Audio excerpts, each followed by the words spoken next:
ലോക വെടിയിറങ്ങി. അയ്യോ, നിന്റെ അമ്മച്ചി എവിടെ നടാ ഇറങ്ങിയത്? അത് നിന്റെ പെണ്ണുമ്പിള്ളയാണ് ഇറങ്ങിയത്. എവിടെ നടാ ഇറങ്ങിയത്? അവരെ എന്തിനാണ് ഇറക്കി വിട്ടത്? പാവങ്ങള്. എന്നാലും ഒന്നുമല്ലല്ലോ, നിന്റെ അമ്മച്ചി അല്ലേടാ. ഞാൻ കഴിഞ്ഞ ദിവസത്തെ വീഡിയോയിൽ പറഞ്ഞിരുന്നു, നമ്മുടെ രേണു കുറച്ചൊന്ന് ഒതുങ്ങിയിട്ടുണ്ട്, രേണുവിന്റെ ഡ്രസ്സിങ്ങിലും സംസാര ഭാഷയിലും ഒക്കെ ഒരു മാറ്റം വന്നിട്ടുണ്ടെന്ന് പറഞ്ഞു. ഇല്ല ഗൈസ്, ഇല്ല, ഇതെല്ലാം എന്റെ തെറ്റിദ്ധാരണയായിരുന്നു. രേണുവിന് വന്ന ഒരു കമന്റ് കേട്ടില്ലേ, ലോക വെടിയിറങ്ങി. അതിനുള്ള മറുപടി രേണു കൊടുത്തതാണ് നമ്മൾ കേട്ടത്. ഇങ്ങനെ ഒരു കമന്റ് ഇട്ടതിന്റെ കാരണം എന്താണെന്ന് അറിയണ്ടേ? കാണിച്ചു തരാം, കേൾപ്പിച്ചു തരാം. എനിക്ക് കുഴപ്പമില്ല, വെടിയും തന്നെ അയക്കണം. എനിക്ക് എന്ത് കുഴപ്പം? വെടിയെന്ന് പറഞ്ഞാൽ വെടിയെന്ന് പറഞ്ഞാൽ എനിക്ക് വിഷയമാണ്. എനിക്ക് വിഷയം ഞാൻ ഇതിലപ്പുറം കേട്ടിട്ട് ഇത് അവള് ഈ കരിങ്കല്ലില്ലേ, കരിങ്കല്ലായിട്ട് ഒരു ദേഷ്യം ഇപ്പൊ സന്തോഷമില്ല. ഞാൻ പിൻ ചെയ്തിരുന്നത് നിങ്ങൾ കണ്ടിട്ടില്ലേ? അന്നേരം ഞാൻ പിൻ ചെയ്തിട്ടുണ്ട്. എനിക്കറിയില്ല എന്താണെന്ന് അവനൊക്കെ അറിയാം. എന്തായാലും ഞാൻ പിൻ ചെയ്തിട്ടുണ്ട്.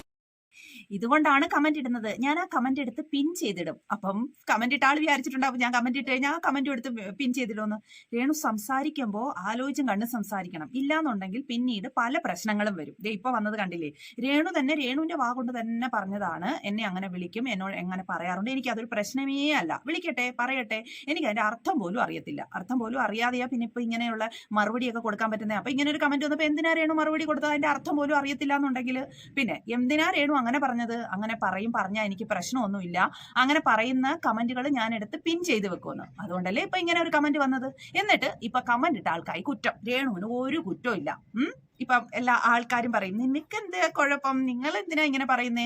നമ്മളൊന്നും പറയുന്നില്ല. രേണു പറയുന്ന കാര്യങ്ങളുടെ മറുപടിയെ നമ്മളൊക്കെ പറയുന്നുള്ളൂ. അല്ലാതെ നമ്മളായിട്ട് ഒരു കാര്യവും തുടങ്ങി വെക്കാറില്ല. എല്ലാം തുടങ്ങി വെക്കുന്നത് രേണുവാണ്. അതിന്റെ ഫലം അനുഭവിക്കേണ്ടി വരുന്നതും രേണു തന്നെയാണ്. ഇപ്പൊ കേട്ടല്ലോ, അന്ന് ഈ ഒരു ടോപ്പിക്കിനെ കുറിച്ച് ഈ രീതിയിൽ സംസാരിക്കേണ്ട വല്ല കാര്യം ഉണ്ടായിരുന്നോ?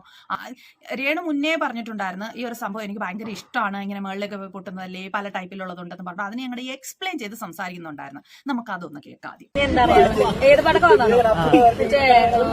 ഏറ്റവും ഇഷ്ടം? ഗുണ്ടാണ്. പിന്നെ ഇഷ്ടം പൂത്തിരി ഇഷ്ടമാണ്. മറ്റേ കമ്പിത്തിരിയില്ല, പൂത്തിരി കമ്പിത്തിരി. പിന്നെ ഇങ്ങനെ വാണം, അത് ഇഷ്ടമാണ്. എനിക്കെല്ലാം ഇഷ്ടമാണ്. മത്താപ്പ് പിന്നെ ഇങ്ങനെ കറങ്ങത്തില്ലടാ, അട്ടയോ ചക്രവോ എന്തോ അതിന് പറയുന്നത്? കറച്ചക്രം എന്താ അട്ടയെന്നാ പറയുന്നത്. അട്ട പോലെ ഇങ്ങനെ. പക്ഷെ മുകളിൽ പോയിട്ട് പൊട്ടുന്ന വാണം അതല്ല നല്ലത്. മുകളിൽ പോയിട്ട് മറ്റേ റോക്കറ്റ് പോലത്തെ ഒരു സാധനം, അത് ഇങ്ങനെ പോയിട്ട് തപ്പോന്ന് പറഞ്ഞാൽ അതോട്ട് വരുന്നില്ല. അത് ഇഷ്ടമാണ്. എല്ലാ പടക്കങ്ങളും എനിക്ക് ഇഷ്ടമാണ്. ഞാൻ പറഞ്ഞില്ല, പടക്കങ്ങൾ എന്നും എന്റെ വീട്ടിലെ കേട്ടല്ലോ, തുടക്കം ഇട്ടതാരാ? ഇത്ര പബ്ലിക്കായിട്ട് പറഞ്ഞതാരാ? ക്വസ്റ്റ്യങ്ങൾ ചോദിച്ചതാരാ? രേണു ശമ്പളം കൊടുത്ത് നിർത്തിയേക്കുന്ന മീഡിയക്കാര്. ഇപ്പൊ എന്തിനാണ് രേണു ഇത്ര ദേഷ്യപ്പെടുന്നത്? കമന്റ് ഇട്ട ആളിന്റെ കൂടെ രേണു തന്നെ അല്ലേ ഇട്ട് കൊടുത്തത്? ഓരോന്നോരോന്ന് എന്നെ ചോദിച്ചോളൂ, എന്നെ പറഞ്ഞോളൂ എന്ന്. ഇപ്പൊ ഒരു 3 വീഡിയോ നിങ്ങൾ കണ്ടില്ലേ? 3ഉം സ്റ്റാർട്ടിങ്ങിൽ ആ കാറിലിരുന്ന് പടക്കത്തെ കുറിച്ച് വളരെ വിശദീകരിച്ച് പറഞ്ഞ കാര്യം. അതിന്റെ കണ്ടിന്യൂറ്റി ആയിട്ട് പിന്നെ മറ്റൊരെണ്ണത്തില് എനിക്ക് അങ്ങനെ കമന്റുകൾ വരാറുണ്ട്, എനിക്ക് പറഞ്ഞു കഴിഞ്ഞാൽ എനിക്ക് അങ്ങനെ എന്നെ അങ്ങനെ പറഞ്ഞാൽ എനിക്ക് ഒരു പ്രശ്നവും ഇല്ല, ഞാൻ അത് എടുത്ത് പിൻ ചെയ്ത് വെക്കാറുണ്ട്, എനിക്ക് അതിന്റെ അർത്ഥം പോലും അറിയത്തില്ല എന്ന് പറഞ്ഞു. അത് കേട്ടപ്പോ അടുത്ത ആൾക്കാര് കമന്റ് ഇടാൻ തുടങ്ങി. ഇനി നമ്മൾ കമന്റ് ഇട്ട് കഴിഞ്ഞാൽ ആ കമന്റ് എടുത്ത് രേണു പിൻ ചെയ്ത് വെച്ചാലോ, രേണു പിൻ ചെയ്ത് വെക്കുമെന്നല്ലേ പറഞ്ഞത്, അങ്ങനെ പിൻ ചെയ്ത് വെച്ചാലോ എന്ന് വിചാരിച്ച് കമന്റ് ഇടാൻ തുടങ്ങി. അപ്പൊ അവരെ പൂരത്തേറി. ഞാൻ കഴിഞ്ഞ ഒരു വീഡിയോയിൽ പറഞ്ഞായിരുന്നു രേണുവിന്റെ സംസാരത്തിലൊക്കെ ഇത്തിരി ഒരു മാറ്റം വന്നിട്ടുണ്ട്. ഇല്ല ഗൈസ്, ഇല്ല, ഞാൻ ചുമ്മാ പറഞ്ഞതാ. അയ്യോ, ഞാൻ വിചാരിച്ചില്ല രേണു ഇത്ര പെട്ടെന്ന് മാറിപ്പോകുമെന്നുള്ളത്. ഇനി നമുക്ക് രേണുവിന്റെ ഫേസ്ബുക്ക് പോയതിനെ കുറിച്ച് രേണു സംസാരിക്കുന്നു കേൾക്കാം. അത് കഴിഞ്ഞിട്ട് ഞാൻ എന്റെ അഭിപ്രായം പറയാം. നിങ്ങൾ നിങ്ങളുടെ അഭിപ്രായം പറയണേ, തീർച്ചയായിട്ടും പറയണേ. ഫേസ്ബുക്ക് വേണ്ട ഇനി കിട്ടുവാണെ കിട്ടട്ടെ, അല്ലെങ്കിൽ അവിടെ ഇരിക്കട്ടെ. എന്താ ആരെങ്കിലും ദേഷ്യത്തോടുകൂടി ചെയ്താന്ന് തോന്നുന്നുണ്ടോ? തീർച്ചയായിട്ടും, വളരെ തീർച്ചയായിട്ടും. ആരാണെന്ന് എനിക്ക് അറിയത്തില്ല, എനിക്ക് ആരെയും സംശയമില്ല. എങ്ങനെ സംശയിക്കും? ആരാന്ന് എനിക്ക് അറിയത്തില്ല, എനിക്ക് ആരെയും സംശയമില്ലാന്ന് എങ്ങനെ സംശയിക്കും? രേണുവിന് ഒന്നും ഓർമ്മയില്ല. രേണുവിന് എത്ര ഫോളോവേഴ്സ് ഉണ്ടെന്നോ ഫേസ്ബുക്കില് രേണുവിന് ഒന്നും അറിയത്തില്ല. അപ്പൊ പിന്നെ രേണുവിന് എങ്ങനെ സംശയം തോന്നും? ആരെ സംശയിക്കും? രേണുവിന്റെ ഫേസ്ബുക്ക് നോക്കാനായിട്ട് രേണു ഒരാളെ ഏൽപ്പിച്ചിട്ടുണ്ടായിരുന്നു. അയാൾ തന്നെ രേണുവിന്റെ ഫേസ്ബുക്ക് മുക്കിയതാവാനാ സാധ്യത രേണു പറഞ്ഞിട്ട്. രേണുവിന്റെ ഫേസ്ബുക്ക് നോക്കാൻ ഒരാളെ രേണു ഏൽപ്പിച്ചിട്ടുണ്ട് കേട്ടോ. രേണു എത്ര ഫോളോവേഴ്സ് ഉള്ള പേജാ പോയത്? എനിക്ക് അതൊന്നും ഓർമ്മ പോലും ഇല്ല. 2 ലക്ഷത്തിന് മുകളിലുണ്ടോ? ഞാൻ പറഞ്ഞില്ല, പേജ് നോക്കാൻ ആളുണ്ട്, എല്ലാവർക്കും. രേണുവിന്റെ കാവൽക്കാരാക്കിയിട്ടാണ് അടിച്ചോണ്ട് പോയത്. രേണുവിന്റെ ഇൻസ്റ്റ പറ്റിപ്പോയി. കാവൽക്കാരാക്കിയിട്ടാണോ അടിച്ചോണ്ട് പോയതെന്ന്, പറ്റിപ്പോയെന്ന്. പക്ഷെ രേണുവിന്റെ ആ ഒരു പറച്ചില്, ആ ഒരു ഭാവം, ഇതൊക്കെ കണ്ടിട്ട് രേണുവിന്റെ ഫേസ്ബുക്ക് സത്യത്തിൽ ആരോ ഹാക്ക് ചെയ്തുകൊണ്ട് പോയി എന്ന് നിങ്ങൾക്ക് തോന്നുന്നുണ്ടോ? എനിക്ക് തോന്നില്ല. ഞാൻ എന്റെ അഭിപ്രായം പറയുക. എനിക്ക് രേണുവിന്റെ ആ മുഖവും ഭാവവും രേണുവിന്റെ ആ ഒരു പറച്ചിലും ഒക്കെ കേട്ടിട്ട് എനിക്ക് തോന്നുന്നതേ ഇല്ല രേണുവിന്റെ ഫേസ്ബുക്ക് അക്കൗണ്ട് അടിച്ചു പോയി എന്ന്. രേണു പറയുന്ന കേട്ടില്ലേ? എനിക്കൊന്നും ഓർമ്മയില്ല. എത്ര പേരുണ്ട്, എനിക്കൊന്നും ഓർമ്മയില്ല. ഞാൻ അതിനെപ്പറ്റി, രേണുവിന്റെ ഓർമ്മശക്തിയെ പറ്റി ഞാൻ കഴിഞ്ഞ ഒരു വീഡിയോ ഇട്ടിട്ടുണ്ടായിരുന്നു. രേണുവിനൊന്നും ഓർമ്മയില്ല. ഇപ്പൊ പറയുന്ന കേട്ടില്ലേ, കാവൽക്കാരായിട്ട് ആളിനെ നിർത്തിയിട്ടാണോ അടിച്ചോണ്ട് പോയതെന്ന് എന്റെ ഫ്രണ്ട്സ് ആണ്, എന്റെ ചങ്കാണെന്ന് പറഞ്ഞു കൊണ്ട് നടക്കുന്ന ആൾക്കാർ എന്നെ രേണുവിനോട് ചോദിക്കുന്നത്. അവര് ടൈം ടു ടൈം രേണുവിന് കൊടുക്കേണ്ട കാര്യങ്ങൾ ഇങ്ങനെ കൊടുക്കുന്നുണ്ട് കേട്ടോ. കൊട്ട് കേട്ടല്ലോ. പിന്നെ സബ്സ്ക്രിപ്ഷൻ എത്രയായി, എന്താണ് അവസ്ഥ? Payment no comment. ഒന്നും പറയാനില്ല. കാരണം എനിക്ക് ഉള്ളായിരുന്ന ഒരു ഫേസ്ബുക്ക് പേജില്ലേ, അത് ഹാക്ക് ചെയ്ത് അടിച്ച് തകർത്തോണ്ടിരിക്കും. എനിക്കൊന്നും പറയാനില്ല. ഫേസ്ബുക്ക് പേജ് പോയോ? എപ്പോഴും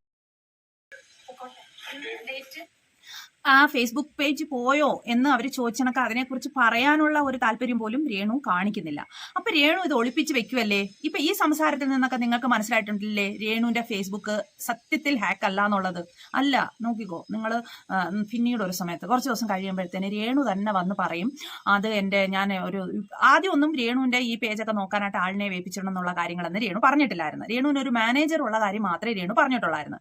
ഇപ്പോൾ റീസെന്റ് ആയിട്ടാണ് രേണു വന്ന് പറയുന്നത് രേണുവിന്റെ ഫേസ്ബുക്ക് നോക്കാൻ ഒരാളെ ഏൽപ്പിച്ചിട്ടുണ്ടായിരുന്നു. അതുകൊണ്ട് എനിക്ക് അതിനെക്കുറിച്ച് ഒന്നും ഓർമ്മയില്ല, എനിക്കൊന്നും അറിയത്തില്ല എന്നാണ് രേണു ഇപ്പൊ വന്ന് പറയുന്നത്. നിങ്ങൾ നോക്കിക്കോ, കുറച്ച് ദിവസം കഴിയുമ്പോൾ രേണു തന്നെ വന്ന് പറയും, എന്റെ ഫേസ്ബുക്ക് ഹാക്കൊന്നും ആയിട്ടില്ല, ഞാൻ ഒരാളെ ഏൽപ്പിച്ചിട്ടുണ്ടായിരുന്നു നോക്കാനായിട്ട്, അത് അയാളുടെ കയ്യിൽ നിന്ന് എന്തോ ഒരു മിസ്റ്റേക്ക് പറ്റി, അയാൾ പറഞ്ഞു ഹാക്കായി എന്ന് പറഞ്ഞു, അത് ഞാനങ്ങ് പറഞ്ഞതാ എന്ന് തന്നെ രേണു പറയും. നിങ്ങൾ നോക്കിക്കോ. അതിനാണ് ഇപ്പോൾ ഒരു ഫേസ്ബുക്ക് നോക്കാനായിട്ട് മാനേജറെ കൊണ്ടുവന്നിട്ടുണ്ടെന്നുള്ള ഒരിത് ഇപ്പൊ പറയുന്നത്. നിങ്ങൾ നോക്കിക്കോ, അങ്ങനെ തന്നെയാവും സംഭവിക്കുന്നത് കേട്ടോ. അതാണ് രേണുവിന്റെ ഫേസ്ബുക്കിന്റെ കഥ. ഇപ്പോ എനിക്കറിയത്തില്ല ഇവരെന്തിനാന്നോ എന്തോ ഇങ്ങനെ കൂടെ ഓരോരോ കാര്യങ്ങൾ ഇങ്ങനെ പറയുന്നത്. എനിക്ക് തോന്നുന്നുണ്ട് ഈ ചാറ്റൊക്കെ വന്നില്ലേ ഈ രേണുവിന്റെ, ഈ ചാറ്റും ഈ ഫേസ്ബുക്ക് അക്കൗണ്ടുമായിട്ടൊക്കെ എന്തെങ്കിലുമൊക്കെ റിലേഷൻസ് കാണും കേട്ടോ. അതാണ് രേണു ഈ ഫേസ്ബുക്ക് അക്കൗണ്ടൊക്കെ മുക്കിച്ചതെന്നാണ് എനിക്ക് തോന്നുന്നത്. അല്ലെങ്കിൽ പിന്നെ ഒരാളുടെ ഫേസ്ബുക്ക് അക്കൗണ്ട് പോയി കഴിഞ്ഞാൽ രേണുവിന്റെ കൂടെ ഉള്ള ആൾക്കാർ തന്നെ രേണുവിനോട് ചോദിക്കുന്നുണ്ട്, അതിന്റെ വരുമാനം വേണ്ടേ, വരുമാനം കിട്ടുന്നില്ലേ എന്നൊക്കെ ചോദിക്കുന്നുണ്ട്. നിങ്ങൾ കേട്ടില്ലല്ലോ? കേട്ടില്ല? ഓക്കെ. അത് കേട്ടിട്ട് നമുക്ക് ബാക്കി ഫേസ്ബുക്ക് വേണ്ട കിട്ടുവാണെങ്കിൽ കിട്ടട്ടെ, അല്ലെങ്കിൽ അവിടെ ഇരിക്കട്ടെ. എന്താ ആരെങ്കിലും ദേഷ്യത്തോടു കൂടി ചെയ്താന്ന് തോന്നുന്നുണ്ടോ? തീർച്ചയായിട്ടും, വളരെ തീർച്ചയായിട്ടും. ആരാണെന്ന് എനിക്ക് അറിയത്തില്ല, എനിക്ക് ആരെയും സംശയമില്ല. രേണുവിന് ഇത്രയധികം ശത്രുക്കളുണ്ട്.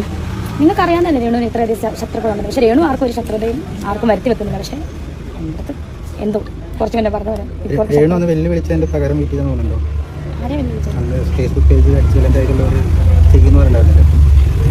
അതുപോലെ ഞാൻ ഓർക്കുന്നില്ല. ഒരു മൂടിനെ പറഞ്ഞു ഇത്ര വലിയ പുരുഷനും ഓർത്തി ഓർമ്മയില്ല. ഞാനൊരു മൂഡിന് അങ്ങ് പറഞ്ഞതാ. പക്ഷെ ആദ്യം പറഞ്ഞത് നിങ്ങൾ കേട്ടോ, അത് പോയി അതിന്റെ വരുമാനം വേണ്ടേ, തിരിച്ചു എടുക്കണ്ടേ, തിരിച്ചു കിട്ടുന്നെങ്കിൽ കിട്ടട്ടെ, അല്ലെങ്കിൽ അത് അവിടെ ഇരിക്കട്ടെ എന്നാണ് രേണു പറഞ്ഞത്. തിരിച്ചു കിട്ടുന്നെങ്കിൽ കിട്ടട്ടെ, ഇല്ലെങ്കിൽ അത് അവിടെ ഇരിക്കട്ടെ എന്ന് കേട്ടോ. അപ്പൊ രേണു തന്നെ അതൊരു സ്ഥലത്ത് വെച്ചിരിക്കുവാണ്, ഇരുത്തിയേക്കുവാണ്. അതുകൊണ്ടാണ് അത് അവിടെ ഇരിക്കട്ടെ എന്ന് പറയുന്നത്. പിന്നെ രേണു എന്തോരം വെല്ലുവിളിയാണ് നടത്തിയത്. നിനക്കൊക്കെ ചുണയുണ്ടെങ്കിൽ, ധൈര്യം ഉണ്ടെങ്കിൽ എൻ്റെ അക്കൗണ്ട് ഒന്ന് ഇതാക്കി കാണീരെന്ന് പറഞ്ഞിട്ടൊക്കെ നമ്മുടെ യൂട്യൂബിൽ 2-3 പേരെ വെല്ലുവിളിച്ചായിരുന്നു. അപ്പൊ ആ വീഡിയോ ഭയങ്കര വൈറലായ ഒരു വീഡിയോ തന്നെയായിരുന്നു. ഇപ്പൊ പറയുന്ന കേട്ടില്ലേ, ഞാൻ അതൊരു മൂഡിനങ്ങ് പറഞ്ഞാന്ന്. ഇതേ കണക്ക് നാളെ ഒരു സമയത്ത് രേണു വന്ന് പറയും എൻ്റെ ഫേസ്ബുക്ക് അക്കൗണ്ട് ഹാക്ക് ചെയ്തു എന്ന് പറഞ്ഞത് ഒരു മൂഡിനങ്ങ് പറഞ്ഞാന്ന്. രേണു മൂഡിന് അങ്ങനെ കള്ളം പറയും, പലതും പറയും. പിന്നെ വന്നിട്ട് എൻ്റെ ഒരു മൂഡിനങ്ങ് പറഞ്ഞതാ, അല്ലെങ്കിൽ എനിക്ക് ഓർമ്മയില്ല എന്നൊക്കെ പറഞ്ഞ് അതങ്ങ് ഒഴിയും. കേട്ടല്ലോ, നിങ്ങൾ കേട്ടല്ലോ ഇവരുടെ യഥാർത്ഥ സ്വഭാവം. ഇവർ എന്തെങ്കിലും പറഞ്ഞു കഴിഞ്ഞിട്ട് ഇവരതിനെ എങ്ങനെയാണ് മറച്ചു വെക്കുന്നതെന്നും അതിനെ മാറ്റം വരുത്തുന്നതെന്നും നിങ്ങൾ കേട്ടല്ലോ. അന്ന് എന്തോരായിരുന്നു പറഞ്ഞത്, നീയൊക്കെ ഒന്ന് ചെയ്യടാ, നീയൊക്കെ വേറെ ആരെങ്കിലും അക്കൗണ്ട് നിങ്ങൾ ചെയ്യാനായിട്ട് അങ്ങോട്ട് ചെല്ല, അപ്പൊ വിവരം അറിയും, നിനക്കൊക്കെ ചുണയുണ്ടെങ്കിൽ എൻ്റെ അക്കൗണ്ട് ഒന്ന് ഡിലീറ്റ് ചെയ്ത് കാണീരടാ, അത് ചെയ്യടാ, ഇത് ചെയ്യടാ എന്നും പറഞ്ഞുകൊണ്ടൊക്കെ എന്തൊക്കെ പറഞ്ഞതായത്, ഏത് സ്റ്റൈലിൽ പറഞ്ഞാണ് എല്ലാവരും കേട്ടതും കണ്ടതും ഒക്കെ ആയിരുന്നല്ലോ. ഇപ്പൊ പറയുന്ന നോക്കിയാണ്, ഇതാണ് ഇവരുടെ സ്വഭാവം. ഇതൊക്കെ കൊണ്ടാണ് എല്ലാവരും ഇവരെ വെറുക്കുന്നത്. സത്യം ആണ് കേട്ടോ. ഇപ്പൊ ഒരു പുതിയ കാര്യം പറഞ്ഞുകൊണ്ട് വന്നിട്ടുണ്ട്, ഞാനത് കേൾപ്പിക്കാം. നമസ്കാരം, രേണുസുതിയാണ്. സത്യം പറഞ്ഞാൽ എനിക്ക് എനിക്കൊരു ദേവിയെ കാണാൻ വളരെ ആഗ്രഹമുണ്ട്. അതായത് നമ്മുടെ നാഗച്ചേച്ചിനെ എനിക്ക് ഭയങ്കര ഇഷ്ടമാണ്. ഞാൻ ഒരുപാട് ബഹുമാനിക്കുകയും ഒരുപാട് സ്നേഹിക്കുകയും ചെയ്യുന്നതാണ് നാഗച്ചേച്ചി. എനിക്ക് ചേച്ചി എവിടെയാണ് താമസിക്കുന്നത്, എവിടെയാണ് ചേച്ചിയുടെ ആശ്രമം ഒന്നും അറിയില്ല. എന്തായാലും ഞാനത് നാഗച്ചേച്ചിനെ എനിക്ക് കാണാൻ ഉടനെ തന്നെ ഞാൻ പോകും. എനിക്ക് ഒരുപാട് ഇഷ്ടമാണ്. ഞാൻ ഒരുപാട് ഏറെ സ്നേഹിക്കുന്നു, ഏറെ ബഹുമാനിക്കുന്നു. അതുപോലെ ആ ദേവിയെ നേരിട്ട് കാണാൻ ഞാൻ ആഗ്രഹിക്കുന്നു. ചേച്ചി, ലവ് യു ചേച്ചി. ലവ് യു ചേച്ചി. എന്താണ് ഇതിന്റെ ഉദ്ദേശം? ഇനി നാഗച്ചേച്ചി, നാഗ എല്ലാവർക്കും അറിയത്തില്ലേ, നമ്മുടെ വളരെ വൈറലായിട്ടുള്ള ഒരു തന്നെയാണ്. ഞാൻ അവരുടെ വീഡിയോ ഒന്നും ചെയ്തിട്ടില്ല കേട്ടോ. ഞാൻ അവരുടെ ഒരു വീഡിയോയുടെ ഇത് എടുത്തിട്ട് ഷോർട്സിലൊക്കെ ചെയ്തിട്ടുണ്ട് ഞാൻ. അല്ലാതെ അവരുടെ വീഡിയോ ഞാൻ റിയാക്ട് ഒന്നും ചെയ്തിട്ടില്ല. അവരെ കാണാൻ പോകണമെന്ന് നമ്മുടെ രേണു പറയണമെന്നുണ്ടെങ്കിൽ എന്താണ് എന്തോ കാര്യം അറിയാം, നമുക്ക് പിന്നീട് അറിയാം എന്താണ് അതിന്റെ ഉദ്ദേശശുദ്ധി എന്നൊക്കെ ഉള്ളതൊക്കെ നമുക്ക് പിന്നീട് അറിയാം. അപ്പം ഇതൊക്കെയാണ് രേണുവിന്റെ പുതിയ വിശേഷങ്ങള്. പിന്നെ ഒരു അല്ലെങ്കിൽ വേണ്ട, അത് അടുത്ത വീഡിയോയിൽ പറയാം. കുറച്ച് കാര്യങ്ങളും കൂടെ ഉണ്ട്, നമുക്ക് അടുത്ത വീഡിയോയിൽ പറയാം. ഇന്നിപ്പോൾ ഈ വീഡിയോ ഇവിടെ വെച്ചങ്ങ് നിർത്താം. അപ്പം നിങ്ങളുടെ അഭിപ്രായം എന്താണെന്ന് നിങ്ങൾ പറയൂ. രേണുവിനെ കുറിച്ച് അഭിപ്രായം പറയാതെ എല്ലാ വീഡിയോയിലും വരുന്നുണ്ട്, എല്ലാവർക്കും ഉണ്ട് നല്ല അഭിപ്രായങ്ങളൊക്കെ തന്നെ. പക്ഷേ ഇപ്പോൾ പൊതുവെ നോക്കുകയെന്നുണ്ടെങ്കിൽ രേണുവിനെ പൊതുവെ എല്ലാവരും വെറുക്കുന്നുണ്ട്, ഒരുപാട് ആൾക്കാരും വെറുക്കുന്നുണ്ട്. അത് നമുക്ക് അടുത്ത വീഡിയോയിൽ ചർച്ച ചെയ്യാം. അപ്പം നമുക്ക് അടുത്ത വീഡിയോയിൽ കാണുന്നവരെ എല്ലാവർക്കും ബൈ ബൈ. നിങ്ങളുടെ അഭിപ്രായങ്ങൾ പറയണേ, ഞാൻ എപ്പോഴും പറയുന്ന കാര്യമാണ്.